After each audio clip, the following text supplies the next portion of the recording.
السلام عليكم ورحمة الله وبركاته. وعليكم السلام.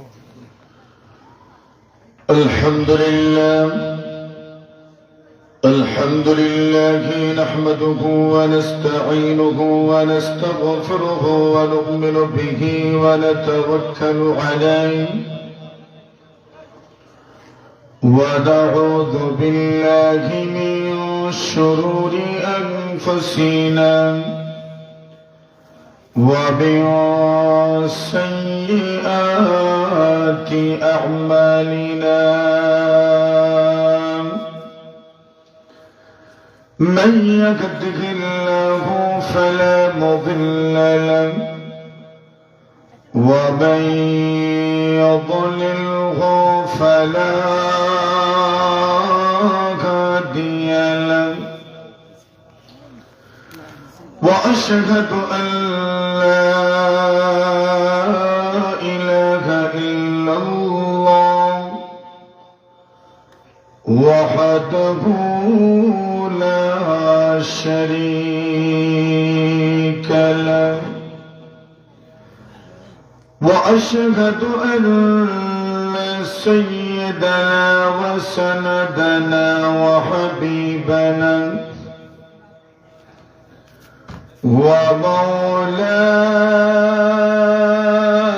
ومولانا محمدا عبده ورسوله الذي أرسله الله تعالى إلى كافة الناس بشيرا ونذيرا وداعيا إلى الله بإذنه وسراجا منيرا أما بعد فأعوذ بالله من الشيطان الرجيم بسم الله الرحمن الرحيم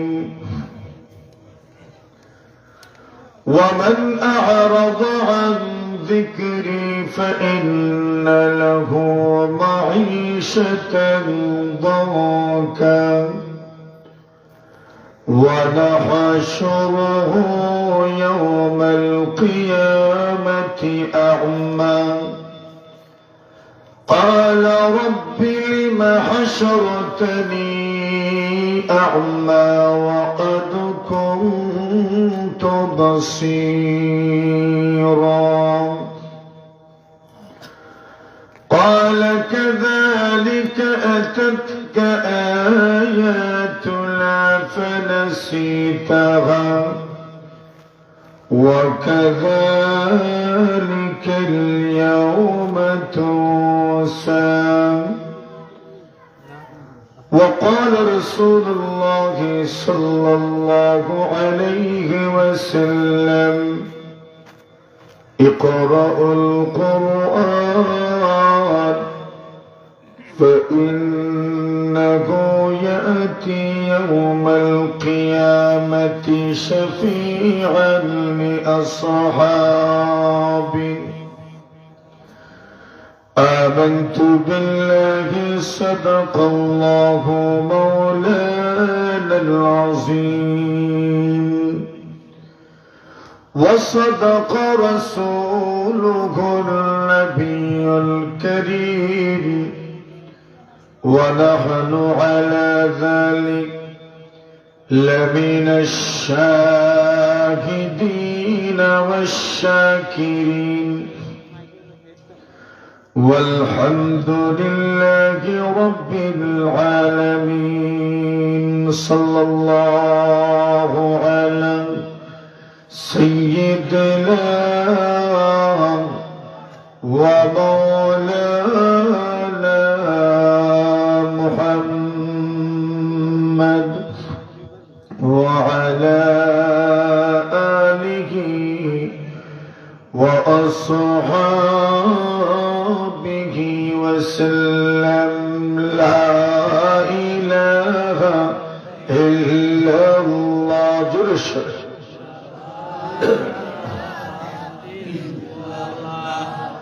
لا إله إلا الله.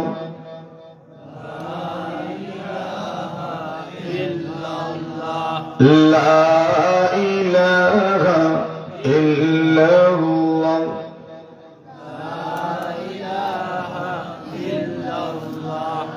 मैं दोरा मजबूर सैयद आलम. मैं दोरा मजबूर सैयद आलम. दीदार दिखाते नहीं आवाज सुना दो. दीदार दिखाते नहीं आवाज सुना दो. रुखसार से बरक़ा के दरा पर्दा उठा दो. लिल्लाही मुझे हुस्न खुदा दाद दिखा दो. लिल्लाही मुझे हुस्न खुदा दाद दिखा दो. ऐ बहर करम सदका हुसैन बिन अली का. ऐ बहर करम सदका हुसैन बिन अली का. प्यासा हो मुझे शरबत दीदार पिला दो. प्यासा हो मुझे शरबत दीदार पिला दो. ला इलाहा इल्लल्लाह. সবাই জবান খুলে লা ইলাহা ইল্লাল্লাহ. মাশাআল্লাহ. আরেকটু জোরে লা ইলাহা ইল্লাল্লাহ.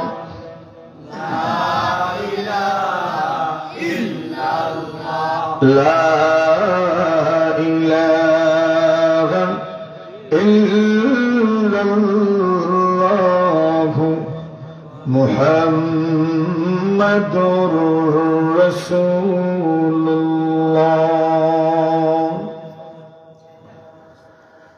হযরত বেলাল রাদিয়াল্লাহু তাআলা আনহু জামে মসজিদ বালাগঞ্জ প্রসন্নপুর গ্রামবাসীর উদ্যোগে আয়োজিত অধ্যক্ষার তৃতীয় বার্ষিক তাফসীরুল কোরআন মাহফিলের সম্মানিত সভাপতি মুআজ্জাজ মুকাররম হযরত উলামায়ে কেরাম, মুরব্বী সাহেবান, যুবক ভাইরা, পর্দার আড়ালে অবস্থানরত অত্যন্ত শ্রদ্ধেয় সম্মানিত মা ও বোনেরা, আল্লাহ পাক রব্বুল আলামিনের অসংখ্য অগণিত শুকরিয়া আদায় করছি, যিনি অত্যন্ত দয়া মেহেরবানি করে রহমতি বরকতি শামিয়ানার নিচে আপনাকে আমাকে কোরআন ও হাদিসের আলোকে কিছু কথা বলার ও শোনার জন্য অসংখ্য অগণিত মানুষ থেকে বাছাই করে এখানে বসার তৌফিক দান করেছেন। এজন্য আমরা সকলেই আল্লাহ তাআলার শুকরিয়া আদায় করছি। আমরা সবাই পড়ি আলহামদুলিল্লাহ। আল্লাহ তাআলার বড় মেহেরবানি, বড় দয়া, যিনি অত্যন্ত দয়া মেহেরবানি করে আমাদেরকে জিক্রের মজলিসে বসার সুযোগ করে দিয়েছে। জিক্রের মজলিস আল্লাহ তাআলার কাছে বড় পছন্দ, আর জিকির মানুষের জন্য অত্যন্ত জরুরি। ইবনে কাইয়িম আল জাওজি রাহিমাহুল্লাহ তাআলা লেখেন,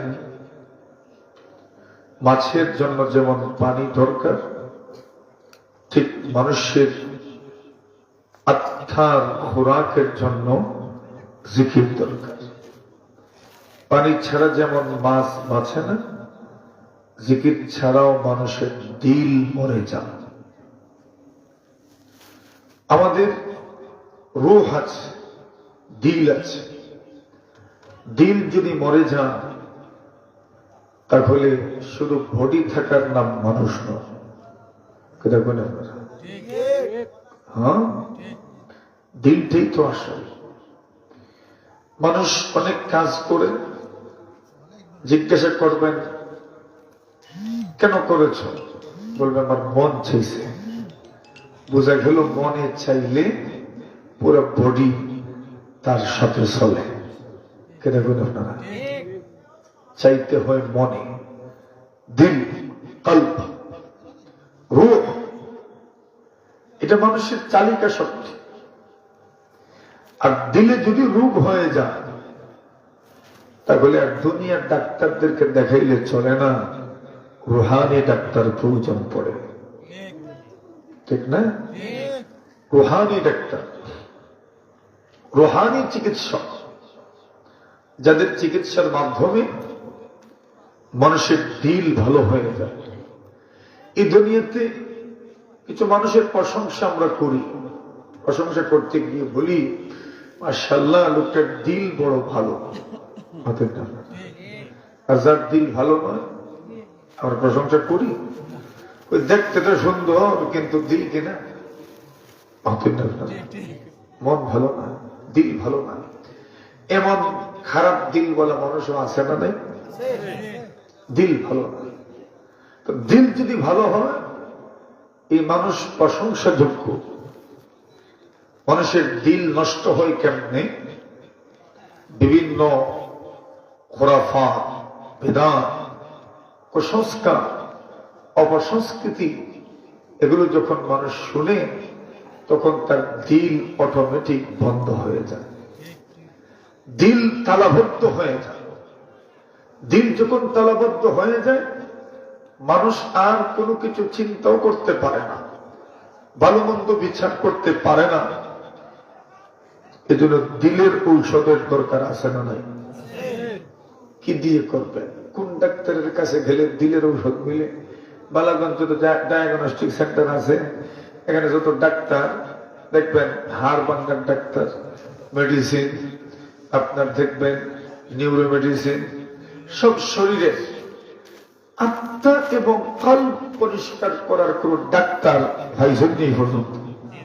হুজুরে কোন ওই ডাক্তার মিলে কথা? এই ডাক্তার হলে উলামায়ে কেরাম। সুবহানাল্লাহ। কোন ডাক্তার? কারা?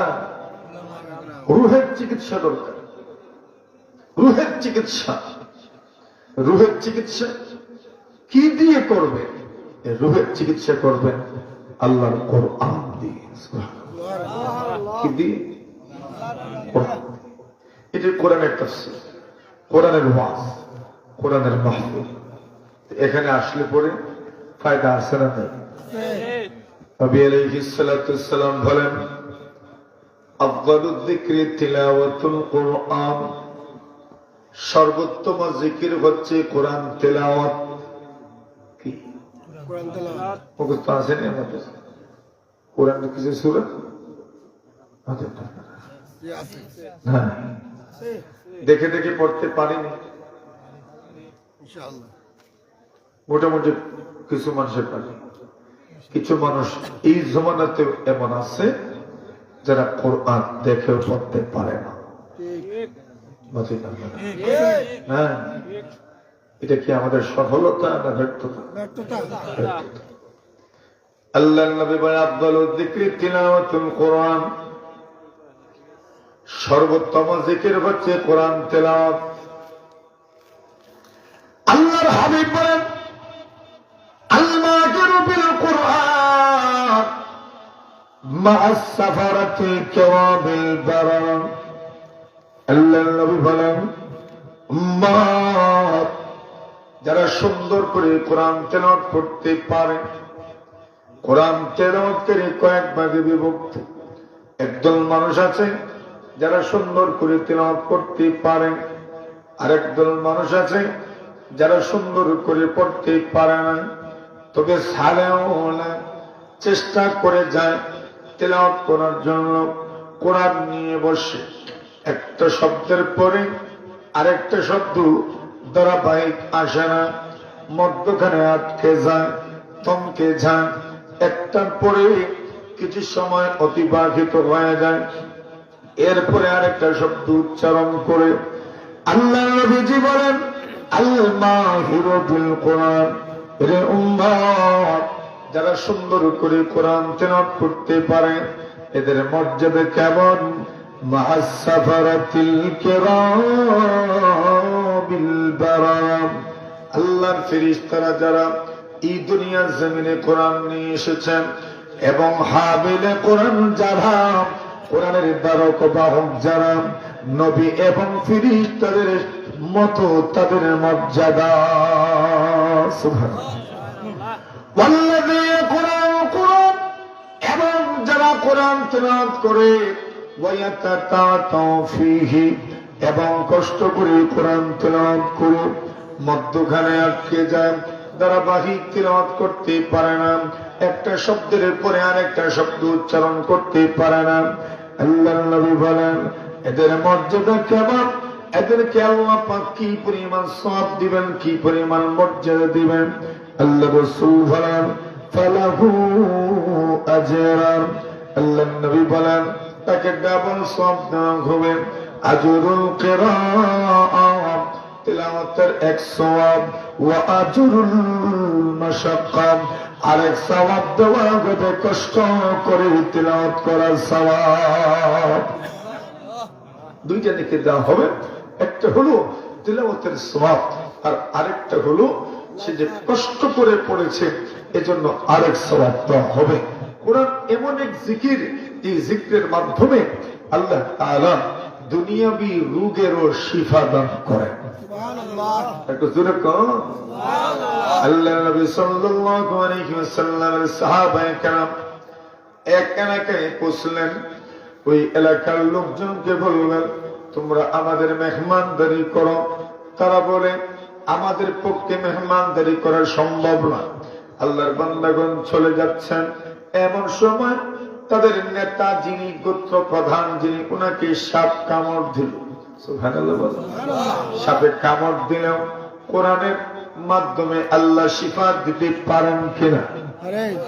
আল্লাহর হাবিবের সাহাবায়ে কেরাম অনেক দূরে চলে গেলেন। ওই গোত্রের মানুষগুলো এদের কাছে যায় এবং বলে তোমাদের চেহারার দিকে তাকানোর পরে মনে হয়েছে তোমরা বড় ভালো মানুষ।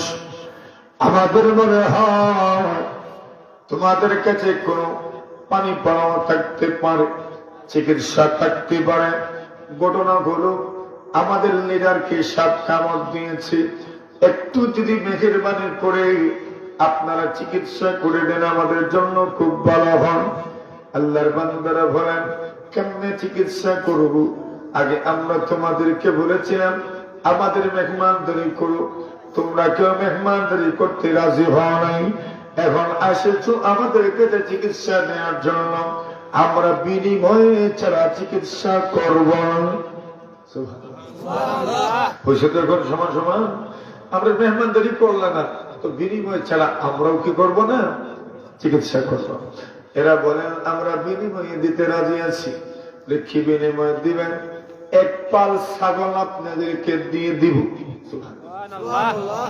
আল্লাহ নবীর সাহাবীগণ বলেন আমরা চিকিৎসা করতে রাজি আছি, এক পাল ছাগল দিবা চিকিৎসা করব। কি দিয়ে চিকিৎসা করবেন? আল্লাহ নবীর সাহাবী আবু সাঈদ খুদরি রাদিয়াল্লাহু তাআলা কে সাহাবীরা বলেন নবীর সাহাবী গো আপনি চিকিৎসা করেন। আবু সাঈদ খুদরি রাদিয়াল্লাহু তাআলা সূরাতুল ফাতিহা তিলাওয়াত করলেন। ওয়াজামাআল বুসাকা ফিহি, আবু সাঈদ খুদরি মুখের ভিতরে তুতু জমা করলেন এবং ওই তুতু জমা করে সূরা ফাতিহা তিলাওয়াত করেছেন। মুখের মধ্যে তুতু জমা করেছেন, যেখানে সাপ কামড় দিয়েছে ওই জায়গায় মুখের তুতু লাগায় দিলেন। যে মাত্র লাগাইছেন সঙ্গে সঙ্গেই আল্লাহর বান্দা সুস্থ হয়ে গেছে। বুখারী শরীফের বর্ণনা। সুস্থ যখন হয়ে গেলেন, তারাও তাদের কথা মতো ছাগলের পা দিল, ওনারা এখান থেকে খাইলেন। আল্লাহ রসুলের কাছে গেলেন, যাওয়ার পরে জিজ্ঞাসা করলেন, ইয়া রাসূলুল্লাহ, ঘটনা তো এমন এমন, আমরা যে কোরআন মাজিদ তিলাওয়াত করে ফু দিলাম, ঝাড়ফুঁক করলাম, এর বিনিময়ে নিলাম, এটা কি আমাদের জন্য উচিত হইল? রাসূল বলেন, তোমরাও খাও, আমারও থাকলে কেন? জোরে কন্যা সুবহানাল্লাহ, আরো জোরে।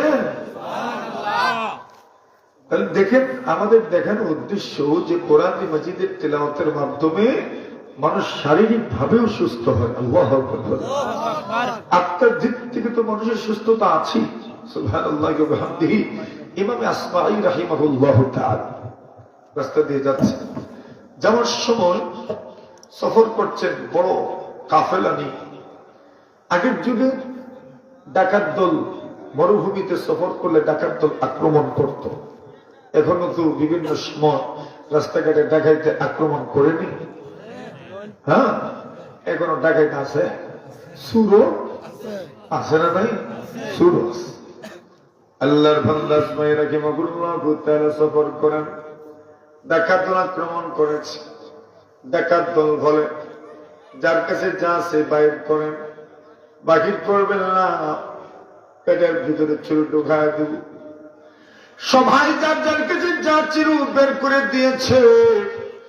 আসমাঈ রাহিমাহুল্লাহু তাআলা মনে মনে বলেন, আমি তো তাদের বড় ইমাম, আমি তো তাদের ইমাম সাহেব, আমি তাদের বড় হুজুর, আমার কাছ থেকে পানি পড়া নেই, আমার কাছ থেকে তাবিজ নেই, আমার কাছে দোয়া চাই, কমপক্ষে আমার সাথে তো এমন কোন আচরণ করবে না।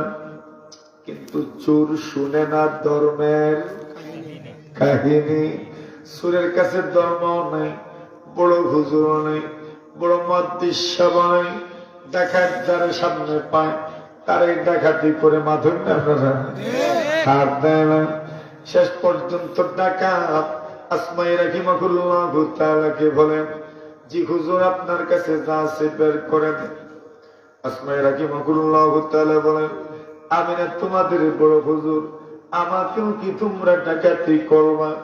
এরা বলে, হুজুর, আজকে কে বড় হুজুর আর কে ছোট হুজুর তার দেখার বিষয় নয়, আমাদের হ্যাঁ বড় দরকার। আজকে আমরা জমাইতাম, যা নিব তাই আমাদের জন্য কাজে আসবে। আসমাঈ রাহিমাহুল্লাহু তাআলা বলেন, এই ডাকাত দলের হাত থেকে বাঁচতে হলে এমন কথায় কোনো কাজ হবে না। একটা মাত্রই পথ আছে, আল্লাহর কোরআন যদি তিলাওয়াত করা যায়, হতে পারে তাদের হাত থেকে বাঁচা যাবে। আল্লাহু আকবার বলেন জোরে জোরে।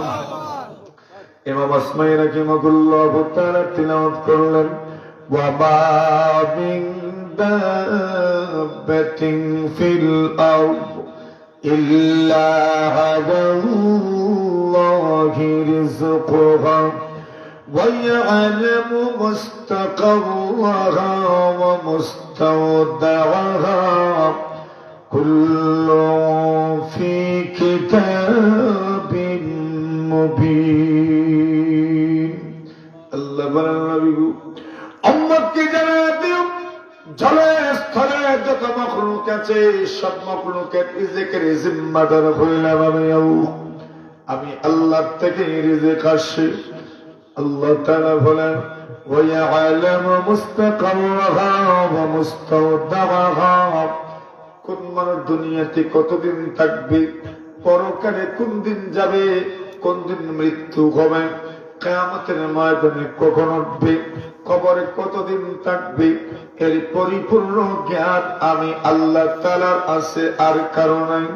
আল্লাহু আকবার। ওই আয়াতের মধ্যে আল্লাহ জানায়া দিয়েছেন, জলস্থলে যারা আছে সবার রিজিকের জিম্মাদার কে বলেন? আরো জোরে, আরো জোরে। বিশ্বাস হয়নি? আল্লাহ রিজিকের জিম্মাদার।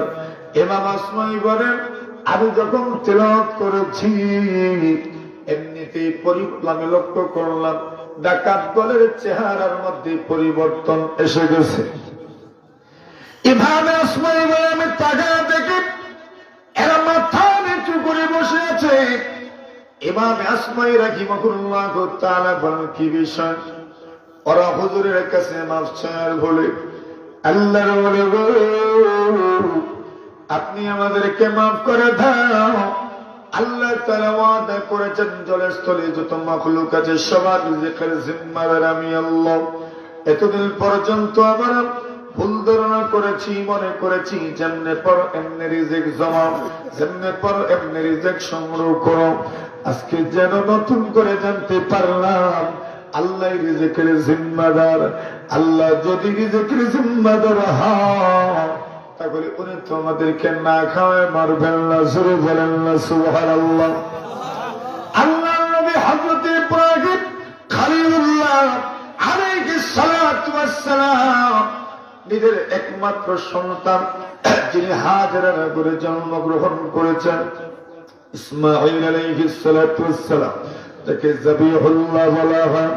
ইসমাঈলের বয়স মাত্র যখন কয়েকদিন হয়েছে, ইব্রাহিম আলাইহিস সালাতু ওয়াস সালামকে আল্লাহ বলেন, নবী আপনি আপনার সন্তান এবং আপনার স্ত্রী দুজনকে আপনি এমন একটা এলাকায় রেখে আসেন যে এলাকার মধ্যে কোনো পানি নাই, কোনো ঘাস নাই, কোনো গাছ নাই, কোনো মানুষ নাই। আপনি আপনার সন্তান এবং আপনার স্ত্রীকে নিয়ে আপনি সফর করেন। সফর শুরু করলেন। প্রভু এই জায়গায় কি রেখে যাব? আল্লাহ বলেন আরো সামনে যান। আরো সামনে গেলেন। আল্লাহকে প্রশ্ন করলেন, প্রভু এখানে কি রেখে যাব? আল্লাহ বলেন না, আরো সামনে যান। আবার প্রশ্ন করেন, এখানে কি রেখে যাব? আল্লাহ বলেন না, আরো সামনে যান, আরো সামনে যান। যেতে যেতে যেখানে আল্লাহর ঘর খানায় কাবা সেখানে পৌঁছে গেলেন। জোরে বলেন সুবহানাল্লাহ। আল্লাহকে বললেন, মালিক এখানে কি রেখে যাব? আল্লাহ বলেন, হ্যাঁ এখানেই রেখে যান।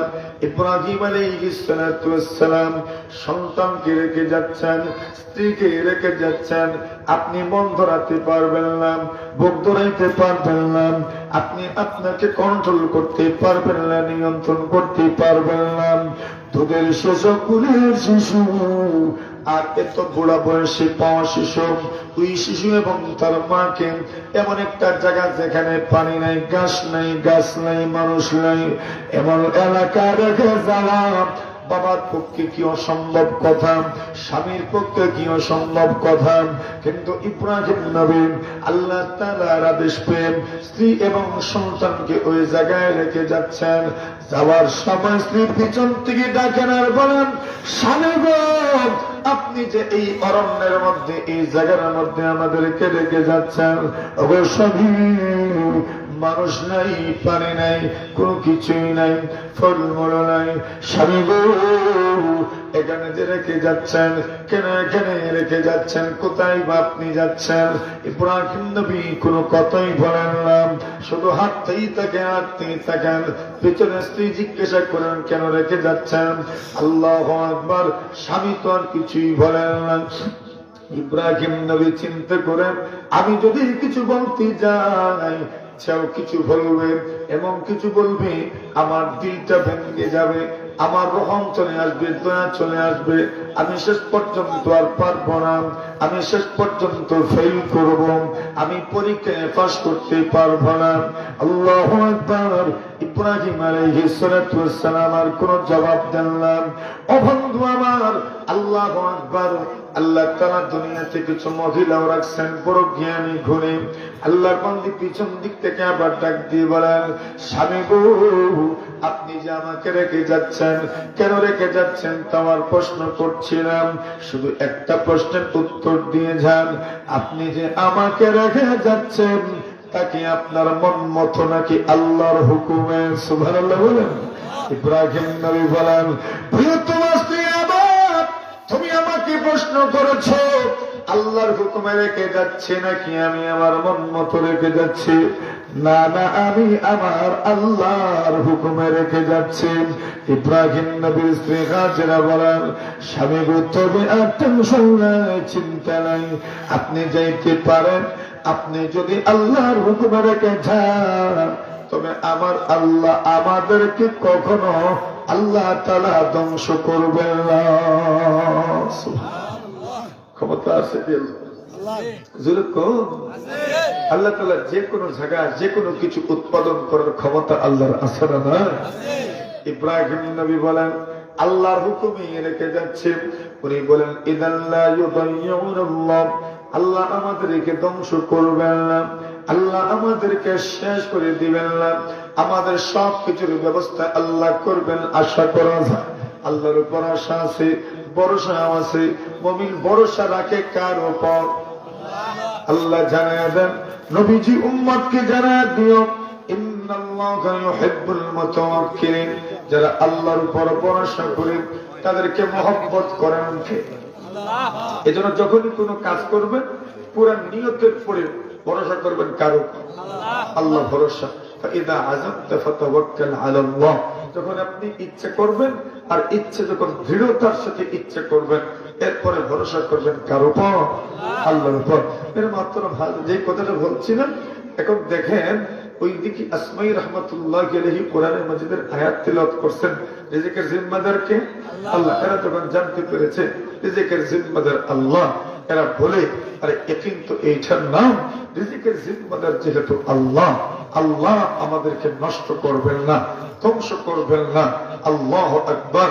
আসমাই রহমাতুল্লাহ আলাইহি এরা বলে, হুজুর আমাদেরকে তওবা পড়ায়া দেন, আজকে থেকে নিয়ত করলাম আজ জীবনেও ডাকাতি করব না। একটু জোরে কর, আরো জোরে। আসমাই রাহিমাহুল্লাহ তাআলা এদের তওবার ব্যবস্থা করে দিলেন, তওবা পড়াইলেন। এরা তওবা করলো, আল্লাহর কাছে দোয়া করলেন, আল্লাহ তাদের জীবনের গুনাহগুলো মাফ করে দাও। আসমাই রাহমাতুল্লাহ আলাইহি বলেন, পরের বছর আমি হজ করার জন্য গেলাম। হজ যখন করছি, তাওয়াফ যখন করছি, লাব্বাইক আল্লাহুম্মা লাব্বাইক, মানুষ যখন আল্লাহর ঘরে যায় তখন লাব্বাইকের স্লোগান যখন ওঠে, আর কোনো কিছুই তাদের কানে ঢুকে না, শুধু লাব্বাইক আল্লাহুম্মা লাব্বাইক। প্রভু আপনার দরবারে হাজির হয়ে গেলাম, আপনার দুয়ারে হাজির হয়ে গেলাম, আপনার দুয়ারে আমি উপস্থিত হয়ে গেছি। এই কথা বলেন আর চোখের কোণে ছেড়ে দেন। ইমাম আসমাই বলেন, আমি লাব্বাইকের আওয়াজ তুলেছি, এমন সময় আমার কানে পৌঁছল কে যেন পিছন থেকে ডাকে, ইয়া শাইখ ইসমা কালামানা, ইয়া শাইখ ইসমা কালামানা। আল্লাহর ওলি গো, আমাদের কথাটা আপনি শুনে যান, আমাদের কথাটা আপনি শুনে যান। উনি তো আর শুনেন না, ওনার কানে একমাত্র লাব্বাইকার আওয়াজ পৌঁছে। আল্লাহ আমি আপনার দুয়ারে হাজির, আমি আপনার দরবারে হাজির, আমি আপনার সামনে হাজির, আর কোনো কিছুই যেন কানে ঢুকে না। ইমাম আসমাই বলেন, হঠাৎ করে কান পাতাইলেন, শুনলাম কে যেন আবার দেখি শাইখ ইসমাঈল কালামালা। আল্লাহর বলি গো, আমার কথাটা একটু শোনেন, আমাদের কথাটা একটু শোনেন। উনি বলেন, অনুভব করতে পারলাম কে যেন পিছন থেকে ডাকি, পিছন দিকে তাকাইলাম, হঠাৎ করে দেখি কয়েকজন যুবক আমার সামনে আসে। যুবকরা আমাকে বলেন, আল্লাহর বলে গো, আপনি কি আমাদেরকে চিনতে পেরেছেন? আসমাই রাহমাতুল্লাহি আলাইহি বলেন, না না, চিনতে পারে নাই। সুন্দর দাড়ি, সুন্দর টুপি, চেহারার দিকে তাকালে মনে হয় নুরানি চেহারা, আমলের নূর আছে না নাই? জোরে কম, জোরে কম।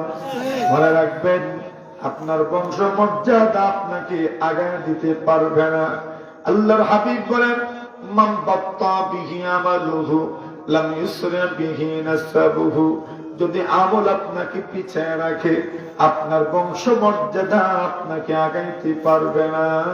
আর যার আমল তাকে এগিয়ে নিয়ে যায়, তার বংশ যত নিম্ন মানের হোক না কেন, তাকে কেউ পিছিয়ে রাখতে পারবে না, ঠিক কিনা? আল্লাহর ভান্না আসমায়ে রাহিমাহুল্লাহ তাআলা বলেন, কে তোমরা? ওরা জবাব দিলে, আল্লাহর বলি গো, আমাদেরকে কি ছিলেন না? উনি বলেন, না, চিন্তিত পারেনি। এরা বলেন, ওগো আল্লাহর বলি, ওই যে ডাকাতি করছিলাম আপনাকে, আপনার পুরা কাফেলাকে, ওই সময় আপনাকে ডাকাতি করার সময় আপনি কোরআনে মাজিদের আয়াত তিলাওয়াত করেছিলেন। ওই দিন থেকে তওবা করেছিলাম, আমার জীবনে ডাকাতি করব না। আল্লাহর বলবো, আমরা তওবার উপর অটল ছিলাম, অবিচল ছিলাম।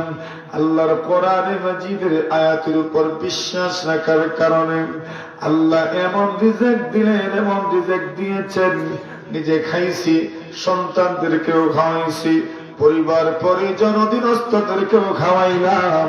আল্লাহ তাআলা এই বছর হজ করার মতো তৌফিক আমাদেরকে দান করেছে। কোরআনের বরকত আছে, কোরআন হিদায়াত। আল্লাহু আকবার। আল্লাহর কোরআন তেলাওয়াত। কোরআনে মাজিদের মধ্যে এমন কিছু সূরা আছে, এমন কিছু আয়াত আছে, ওই আয়াত যদি কেউ তেলাওয়াত করে আর সিকিউরিটি লাগবে না, সোড্ডা কাটা আপনার ঘরে ঢুকবে না। কি কালকে কইবানি আরো জোরে সুরে? আবু হুরায়রা রাদিয়াল্লাহু তাআলা আনহু, নবীজির সাহাবী, আল্লাহ রাসূল সদকা যাকাতের খেজুর এসেছে, সদকা এবং যাকাতের খেজুরের পাহারাদারের জন্য নবীজি আবু হুরায়রাকে জিম্মাদার বানাইলেন। আবু হুরায়রা বললেন, আমি পাহারাদারি করছি, এমন সময় গভীর রাতে অনুভব করলাম কে যেন বস্তার ভিতরে খেজুর ঢুকাইতে আছে। গভীর রাতে খেজুর কে ঢুকাইব? শুরু তো আবু হুরায়রা অনুভব করতে পারলাম চুরি হচ্ছে, কে যেন চুরি করতে এসেছে। সাদা যদি পাহারাদার থাকে চুরি করা যায় না। আবু হুরায়রা বলেন, আমি পিছন থেকে গিয়ে ধরলাম, সুবহানাল্লাহ, চোর ধরেছি আমি। এবার আমি বললাম, লাআরফাআন্নাকা ইলা রাসূলিল্লাহি সাল্লাল্লাহু আলাইহি ওয়াসাল্লাম, ওরে চোর, আমি তোমাকে নবীজির কাছে নিয়ে যাব। চোর বলে, তোমার পায়ে ধরে আল্লাহর দোহাই দিয়ে বলি, আমি বড় গরিব মানুষ, আমি বড় পরিবারের কর্তা, আমার পরিবারটাও বড়, অনেক দিন হয়ে গেল আমার ঘরে চলে আগুন জ্বলে না, একটু মেহেরবানি করো আর আমাকে মাফ করে দাও। নবীজি পর্যন্ত আপনি আমাকে নিয়ে যায় না। আমি ওয়াদা দিলাম আর জীবনেও চুরি করতে আসব না। আবু হুরায়রা বলেন, আমি তাকে ছেড়ে দিলাম। আল্লাহ পাক ফজর হওয়ার আগে ওহীর মাধ্যমে নবীজিকে ঘটনা জানায় দিলেন। সুবহানাল্লাহ। আল্লাহর হাবিব ফজরের নামাজের পরে আবু হুরায়রাকে প্রশ্ন করল, আবু হুরায়রা, মা ফালা সিরুকাল বারহা, গত রাত যে তুমি বন্দীকে ধরেছিলে, ওই বন্দীর খবর সবর কি? আবু হুরায়রা বলেন, নবীজি কেমনে জানলেন? প্রশ্ন যখন করেছেন বলতেই তো হবে। আবু হুরায়রা বলেন, আল্লাহর নবী গো, ধরেছিলাম ঠিক, কিন্তু সে যেই পরিমাণ কায়মানবাকে অরণ্য বিনয় করে আমার কাছে মাফি চেয়েছি, আমার বড় দুঃখ লাগছে, দরদ লাগছে, এই জন্য ছেড়ে দিয়েছি। আল্লাহর হাবিব বলেন, যাওয়ার সময় কি বলে গেছে? আবু হুরায়রা বলেন, বলছে আর জীবনেও চুরি করতে আসবে না। নবী বলেন, রেডি থাকিও, অপেক্ষায় থাকো, প্রস্তুত থাকিও, আজকে রাতে আবার তার সাথে দেখা হবে। যেরকম এমন ভাবে যদি কেউ জানে তো কি মনে করে আর শুরু হইব। আল্লাহ নবীর সাহাবে আবু হুরায়রা বলেন, আমি পুরো ইনফরমেশন পেয়েছি, প্রিপারেশন নিয়েছি, আজকে যদি পেয়ে যাই ধরতে পারি ছাড়ব না। আবু হুরায়রা বলেন, ঠিক গভীর রজনীতে বুঝতে পারলাম কে যেন বস্তার ভিতরে খেজুর ঢোকায়। আমি কি পিছন থেকে পাকড়াও করলাম। আজকে বলেন, আবু হুরায়রা ভুল হয়ে গেছে, মাফ করে দাও, আর জীবনে চুরি করতে আসবো না। অভাবের স্বভাব নষ্ট হয়ে, অভাবের কারণে আমি আর টিকে থাকতে পারি নাই। আমার ঘরের মানুষগুলো ওই মুখ যখন দেখি তখন আর নিজেকে ধরে রাখতে পারে না, এই জন্য চুরি করতে চলে আসি। আজকে ছেড়ে দাও, আর জীবনে চুরি করতে আসবো না। আবু হুরায়রা বলেন, দুঃখ লাগলো আমার, ছেড়ে দিলাম। ফজরের নামাজের পরে রাসূল আবার প্রশ্ন করেন, কি খবর সবার, গত রাতের বন্ধে? আমি বললাম, ইয়া রাসূলুল্লাহ, গত রাতের মতো আজকে ছেড়ে দিয়েছি। আল্লাহ রাসূল বলেন, কি বলেছে যাওয়ার সময়? বলছি আর আসবে না চুরি করতে। রাসূল বলেন, আজকেও আবার সাক্ষাৎ হবে। আল্লাহ নবীর সাহাবে আবু হুরায়রা বলেন, আজকে প্রস্তুতি নিলাম, কোনোভাবেই ছেড়ে দিব না। আবু হুরায়রা বলেন, গভীর রাতে অনুভব করলাম চুরি যেন করছে, ধরলাম কি আজকে আর কোন ধরনের ফন্দি আছে না। সুর বলে, আবু হুরায়রা, আমাকে যদি তুমি ছেড়ে দাও, আমি তোমাকে একটা জিনিস শিখাবো।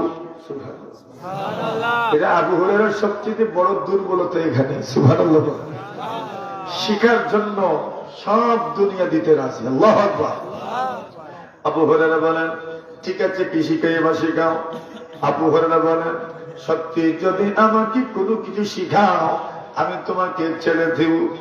এবার সে বলে, কোন মানুষ যদি আয়াতুল কুরসি তিলাওয়াত করে, আল্লাহ তাআলার পক্ষ থেকে একজন হেফাজতকারী সিকিউরিটি গার্ড তার গড়ে থাকেন, তার গড়ে কোন ধরনের চোর ডাকাত জিন্নাত ভূত ফেরত উপরে ঢুকে না। আর জোরে কাও, সুরে শিখায় গেছে কেমনে সুর খেলে তুই আপনারা সুর না ঢুকার জন্য কি করতে হবে, কে শিখায় গেছে? সুরে, সুরে শিখে গেছে। যদি তুমি তিলাওয়াত করে তুমি করছে, তোমার ঘরে চোর ঢুকবে না, ডাকাত ঢুকবে না, জিন্নাত ঢুকবে না, ভূত ঢুকবে না, ফেরত ঢুকবে না, উপরে ঢুকবে না। আবু হুরায়রা তো ছেড়ে দিলেন। ফজরের নামাজের পরে রাসূল বলেন, কি ব্যাপার আবু হুরায়রা, সুরের খবর কি? আবু হুরায়রা বলেন, আজকে ছাড়িয়ে দিছি।